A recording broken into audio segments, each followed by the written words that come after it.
शेती माझी प्रयोगशाळा या यूट्यूब चॅनलमध्ये मी आपलं स्वागत करतो. या चॅनलवर आपण नवीन असाल तर या चॅनलला सबस्क्राईब करा. या चॅनलचे नवनवीन व्हिडिओ पाहण्यासाठी बेल आयकॉन नक्की दाबा.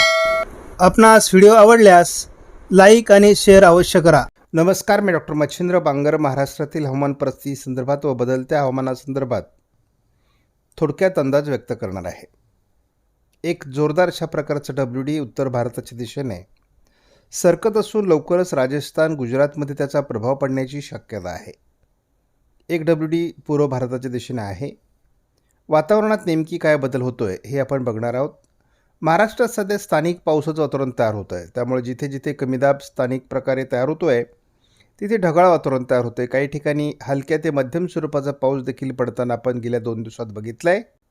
समोरील उपग्रह या चित्रामध्ये महाराष्ट्राची प्रतिमा बघितली असता आपल्या लक्षात येईल की आज देखील पूर्व विदर्भाच्या काही भागात धाराशिव आणि लातूरमध्ये देखील ढगाळ परिस्थिती निर्माण होऊ शकते असा अंदाज आहे.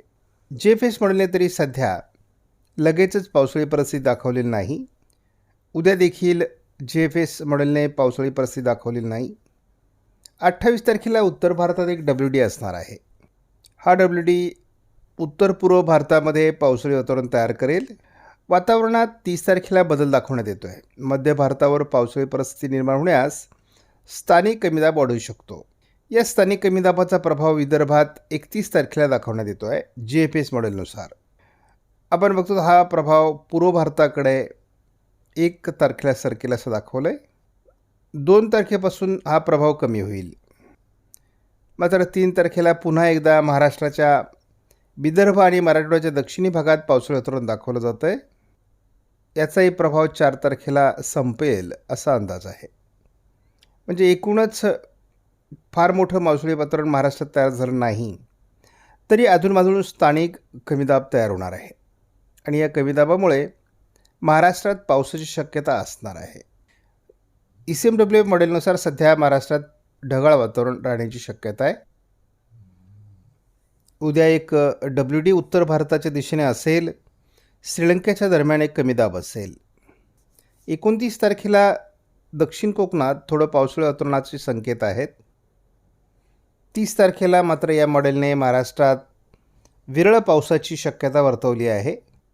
31 तारखेला हे महाराष्ट्राच्या दक्षिणी पट्ट्यातून पावसास अनुकूल असं वातावरण असणार आहे. जवळपास 9 तारखेपर्यंत महाराष्ट्रात पावसाळी वातावरणाचा अंदाज नाही, परंतु 9 एप्रिलनंतर थोडं पावसाळी वातावरण तयार होऊ शकतं असा एक प्राथमिक अंदाज आहे. ECMW मॉडेलनुसार आपण जर थोडा अंदाज बघितला तर आपल्याला महाराष्ट्रामध्ये 30 तारखेला थोडं ढगाळ वातावरण विदर्भात दिसतंय.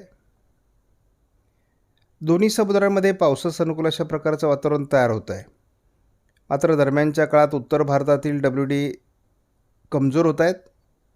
त्यामुळे महाराष्ट्रात मोठं पावसाळी वातावरण तयार झालं नाही तरी देखील स्थानिक कमी दाब असणार आहे की महाराष्ट्राच्या दक्षिणी भागात म्हणजे सोलापूर, सांगली, लातूर या भागात ढगाळ परिस्थिती राहण्याची शक्यता आज आहे. महाराष्ट्रामध्ये अधूनमधून कमी दाबाची निर्मिती होते. त्यामुळे स्थानिक ढग निर्माण होत आहेत आणि काही विभागात हे पावसाळी वातावरण तयार होत आहे.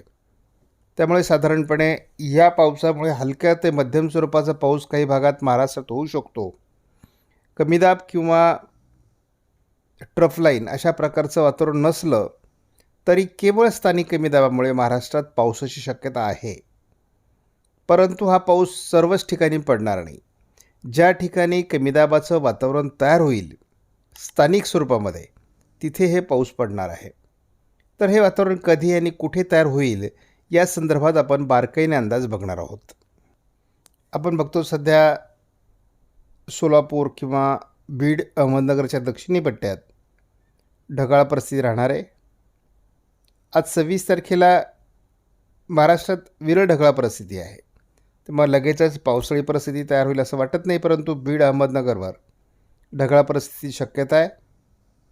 27 तारखेला मात्र महाराष्ट्रात बऱ्यापैकी ढगाळ परिस्थिती राहील. आपण बघतो 29 तारखेला उत्तर महाराष्ट्रामध्ये पावसास अनुकूल अशा प्रकारचे ढग तयार होऊ शकतात. 30 तारखेला अधिक प्रमाणात हे वातावरण असू शकतं.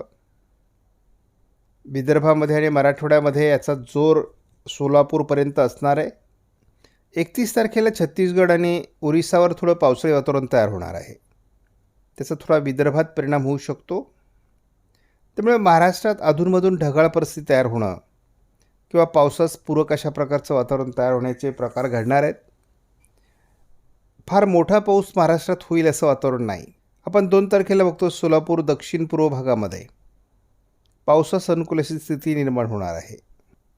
2 तारखेला दिवसभरात लातूर, धाराशिव, सोलापूर अशा भागामध्ये हे वातावरण तयार होऊ शकतं.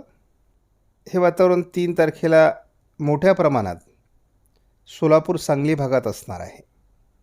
म्हणजे सोलापूर सांगली भागात, लातूर, धाराशिव भागामध्ये पावसास अनुकूल परिस्थिती निर्माण होऊ शकते. बीडचाही काही भाग यामध्ये असू शकतो. आपण बघतो पावसाचं वातावरण 3 तारखेला सोलापूर, सांगली, सातारा पूर्व, लातूर आणि धाराशिवमध्ये असण्याची शक्यता आहे. हे संपूर्ण वातावरण स्थानिक कमी दाबामुळे तयार होतं आहे. आपल्याला पुणे जिल्ह्यामध्ये सातारा, सांगली, सोलापूर, लातूर, धाराशिव या जिल्ह्यांमध्ये पावसाचं वातावरण 4 तारखेला तयार होतं आहे. त्यामुळे 3-4 तारखेला सांगली, सोलापूर, सातारा, पुणे या भागात पावसाळी वातावरण तयार होण्याची शक्यता आहे. त्यामुळे या ठिकाणच्या शेतकऱ्यांनी तसं नियोजन करणं आवश्यक आहे. या अंदाजात बदल होऊ शकतो कारण हा 10 दिवसानंतरचा अंदाज आहे. त्यामुळे आपल्याला दररोजचे व्हिडिओ बघावे लागतील. आपणास व्हिडिओमधील माहिती महत्त्वपूर्ण वाटल्यास लाईक करा, शेअर करा, चॅनलला सबस्क्राईब करा. धन्यवाद. जय हिंद, जय महाराष्ट्र, जय बळीराजा.